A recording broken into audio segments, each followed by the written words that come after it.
নমস্কার বন্ধুরা, দেখো আমাদের গ্রামে কার্তিক ঠাকুর হয়েছে। তো আগে তো কোনো বছর দেখিনি আমাদের গ্রামে কার্তিক ঠাকুর হয়েছে। এবছরই প্রথম দেখলাম। তো তাও কখন দেখলাম? যখন বিসর্জন হচ্ছিল তখন।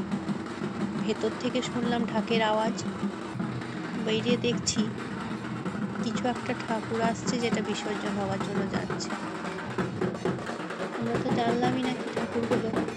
সামনে যখনই এলো এসে দেখছি, এই দেখো, বলো তো কি ঠাকুর? কার্তিক ঠাকুর। দেখে তো খুব ভালোই লাগলো, সুন্দর হয়েছে, খুব সুন্দর সাজিয়েছে। প্রথমে আগে যদি জানতে পারতাম তাহলে হয়তো ঠাকুর দেখতে যেতাম। তো যাই হোক, বাড়িতেই দেখতে পেলাম। সকলে মিলে নিয়ে যাচ্ছে বিসর্জনের জন্য।